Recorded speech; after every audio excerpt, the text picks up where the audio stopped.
analysts and historians and archaeologists of the Israeli school. Today I would like to bring some very valuable information to you that has been hidden for over 500 years in this country. The facts that we want to bring, and I'm one of the chief analysts and historians and archaeologists of the Israeli school. Today I would like to bring some very valuable information to you that has been hidden for over 500 years in this country. The facts that we want to bring out are about the so-called biblical Jews, who the real Jews are in this country, and how far their history has spanned around the world. The real Jews in the United States are the so-called Negroes that were brought here on slave ships from Africa and different parts of Europe. Now there's some facts that I would like to bring out that are noted in some very important books, but the first book I want to go to bring some facts out to show how our history has been whitewashed, covered up, and diluted by the devil, the so-called white man, is the book of Isaiah, the 29th chapter, the 15th and the 16th verse. And I would like this brother Tahar to read it clearly. Isaiah, the 29th chapter, starting from the 15th verse. Woe unto them that seek deep to hide their counsel from the Lord, and their works are in the dark. And they say, Who seeth us? And who knoweth us? Surely your turning of things upside down shall be esteemed as the potter's clay. Okay, stop right there, my brother. Surely your turning of things upside down shall be esteemed as a potter's clay. The devil, the so-called white man, has turned history upside down and has brainwashed the Negro, Puerto Rican, West Indian, Haitian, Dominican, and all the tribes of Israel into madness and obscurity. The dogmatism of the Holy Scriptures has been marked by prophetic events that have taken place in the Bible from the days of Adam up until this present George Bush administration. And these prophetic scriptures are continuing to manifest themselves throughout every region of the earth. Now I would like to show one thing. This is a book called The Catacombs. You can get this book in your local store like Barnes & Noble, or you can get them in some of these religious stores. Let me see the name on the bottom. The Catacombs. James Stevenson. Now what's in these catacombs? Let's find out. The catacombs were burial places that the Christians, which were Jews, dug 600 miles underground in Rome to escape Roman persecution. Is that supposed to be black people on the cover? These are black people on the front of this cover. It has somewhat been diluted and whitewashed to a certain degree.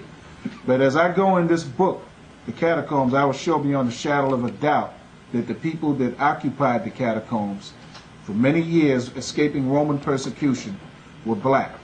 When I turn to page 163 rather, they show a photograph of Christians, a mural wall painting of Christians, black men, Jews, having a meeting in the catacomb, reading scrolls.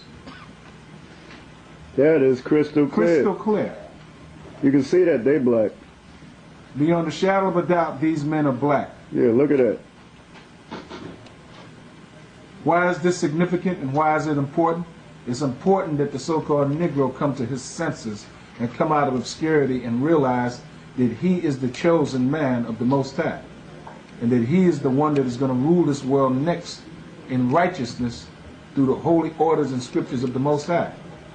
Now there's much archaeological evidence that has been dug up in the Middle East, Europe, Spain, France, Africa, all around the entire globe to prove that the people that were brought here as slaves in the United States were the Jews that the Bible speaks of.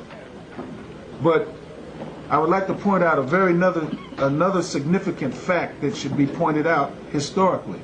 When the Roman Empire fell in 193, they never teach you this in school, that the Roman Empire fell because it fell to the hands of black men.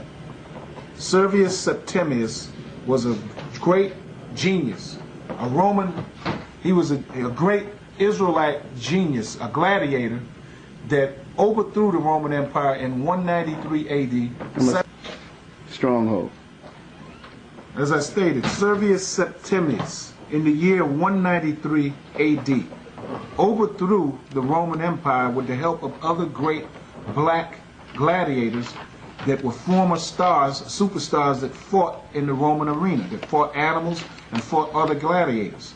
And they came to the realization that if they could defeat lions and tigers with their hands, they certainly could defeat a white man.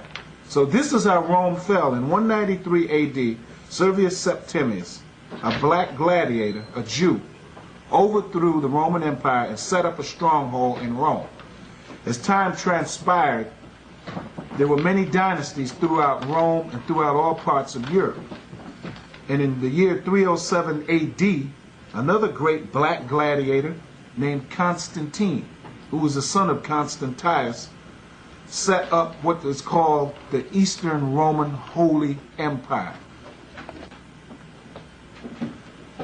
This is a book called The Icon. Within this book, they show icons, which are paintings that were left by the Israelites that controlled Europe for over 1,000 years during the Dark Ages and medieval times. I stated that Constantine, the great Christian leader, was a black man. On the front of this cover is a photograph of a black man named Luke, the Apostle Luke that walked with Christ, drawing a picture of Mary, the mother of Christ, and Christ himself as a young child. Now in this book called The Icon on page 407, it clearly shows a clear image of Constantine, the great Christian leader, and his mother, Saint Helen, as being black people. This is unadulterated and crystal clear. Constantine, the great Christian leader, clearly the image of a black man that ruled Constantinople in the year 307 AD. Now I want to show some other photographs that these Byzantine leaders left throughout Russia, Germany, Europe, Spain, Armenia. They have a photograph of the Apostle Paul and Peter. Once again, black men. But it's strange, when you go to college and when you go to high school, all of these images appear white. That's because during the Renaissance, the devil was allowed out of his pit again. The devil being the so-called white man. In the year 1453, they sacked Constantinople with the help of other devils, white men, from the Ottoman Empire, which had converted to Islam. Once this conversion took place, they set a race ahead of themselves. And the race was to go and destroy all of the black images in history throughout Europe, throughout the islands, throughout Africa, throughout the whole world as we know it today. Destroy all of the black images that the Byzantine Jews left of themselves. Is that St. Nicholas on the other side? And it's also St. Nicholas on the other side, a black man. Clearly the image of black men. Now, some skeptics in the audience might say, well, that's in Russia, but the Jews are white in Israel. Wrong again.